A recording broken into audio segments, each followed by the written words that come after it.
குறள் எண் 25. ஐந்தவிதான் ஆற்றல் அகல் விசும்புளார். கோமான் இந்திரனே சாலுங்கரி. குறள் விளக்கம்.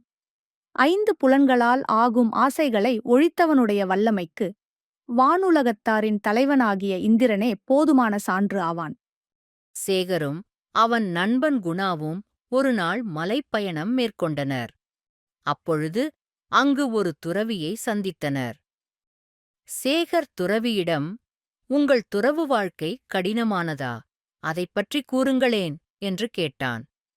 அதற்குத் துறவி, "ஆமாம் தம்பி, மனதில் உறுதியோடு ஐம்புலன்களையும் அடக்கினால்தான் இந்த துறவு வாழ்க்கை மேற்கொள்ள முடியும்" என்று கூறினார். "ஐம்புலன்களை அடக்குவது என்றால் என்ன?" என்று கேட்டான் சேகர்.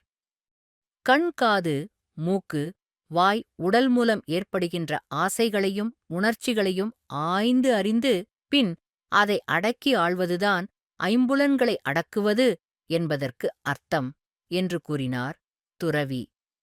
"இந்த துறவறத்தின் ஆற்றலின் மேன்மையைப் பற்றி கூறுங்கள்" என்று கேட்டான் குணா. அதற்குத் துறவி, "எங்கள் ஆற்றலுக்கு உதாரணம் ஐம்புலன்களையும் அடக்கி துறவு வாழ்க்கை மேற்கொண்டு பெரிய ஆற்றல்களைப் பெற்றெடுத்த வானத்தில் இருக்கும் தேவர்களின் தலைவன் இந்திரனே அதற்கு சாட்சி" என்று கூறினார்.